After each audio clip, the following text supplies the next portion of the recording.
Alhamdulillahi wahdah, wa salatu wa salamu ala man la nabiyya ba'da, wa ala alihi wa sahbihi, wa man walahum ila yawmiddin. In the name of Allah, most gracious, most compassionate, who creates mankind from a source of clay and made it possible for them to multiply through a union of man and woman.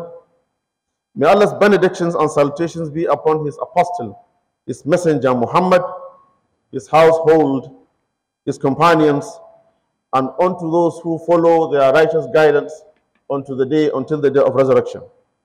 Esteemed members of this Jummah congregation, if you remember, we began discussion on problem of marriage relationships almost 3 Fridays ago.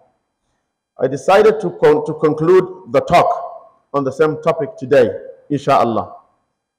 Taking cognizance of what we saw and what was laid in the Quran and in the Hadith, I will only pick up the points without mainly relating the context of the Quran or of the Hadith, and of course of the guidance given and advice given by some scholars of this religion.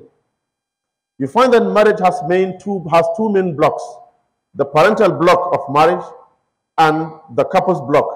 2 blocks. These 2 blocks form the part of the continuity of that marriage. These blocks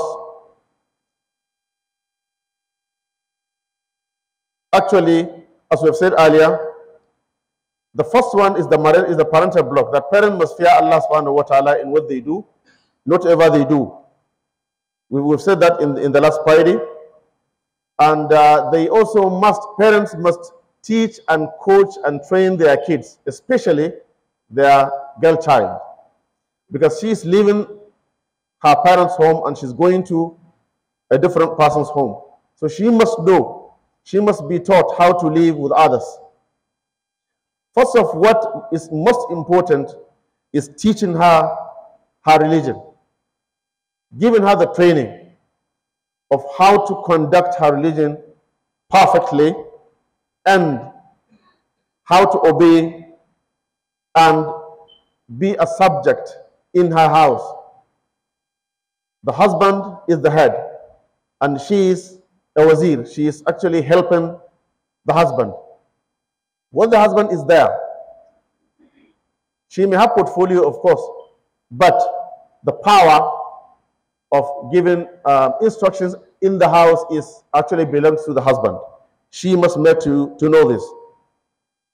The need for the girl child to know her role as a mother, as a sister, and then as a wife is very important.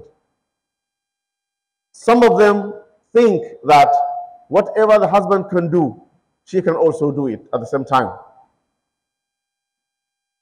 We must show them the fear of Allah subhanahu wa ta'ala. They must fear Allah on whatever they do, wherever they are. We also must show them to stay fast in their religious obligations. We must show them to be trustworthy. They should be trustworthy in what they say, in what they do, and in their relationship with the husband. So most at times, people don't like wives who tell lies at all times. We must also show them how to be kind, keen, and sober, because wives are mothers. They are our first trainers, so they train the kids. If she's not patient enough, if she's not kind enough, she may not be able to raise good kids. We must also show her to obey her husband, because he is her source of happiness here, and he's also her source of happiness on the day of resurrection. The Prophet ﷺ said to a woman who came to him one time, and he asked her, "Are you married?" She said, "Yes, I have a husband." He asked her, how do you live with your husband? She said, "Well, if he accuses me, I accuse back. If he hits me, I hit back. If he abuses me, I abuse back." He said, "Ittaqillaha," fear Allah subhanahu wa ta'ala, فَإِنَّهُ جَنَّتُكِ وَنَارُكِ. That your husband is your paradise and he is your hell. Meaning he is the source of he is your source of admission into paradise. He is also a source of your admission into the hellfire. You must always appear neat, fully perfumed, and you should also wear attractive attires for the husband. You have to know when best you lay your complaint to your husband.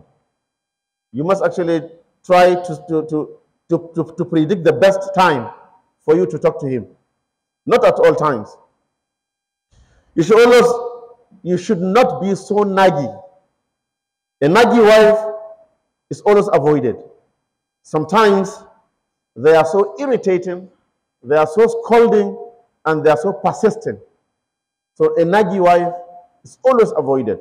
You shouldn't be naggy at all times. Parents must not always encroach into the affairs of their husband, of their daughter's marital issues, unless if it is necessary. Unless it is necessary. Sometimes a father or a mother can call her child, her daughter in her matrimonial home. Say, what are you cooking today? No, he said I should cook rice and beans. No, don't cook rice and beans. Cook to encroachment. Don't do this. As parents, allow them to live. Allow them to live. You don't actually poke nose into what they do, except and unless when it is necessary. Then you talk. Parents must also treat their their in-laws cordially. Parents must not always call their daughters home. Hello, come today, come tomorrow, come the day after tomorrow. Please stop doing this, except if it is necessary too. Even if it is necessary, do not call her by proxy. Call the husband directly. Call him and ask him that I want such a person to come home. He can actually allow that. But do not always call her, come home, whether he knows, whether he didn't know, whether he is at home, whether he is away. Your daughter is always on the road. Please don't do that. Because this kills, the relationship between husband and wife. Parents should also continue to counsel their words at all times, before and after marriage.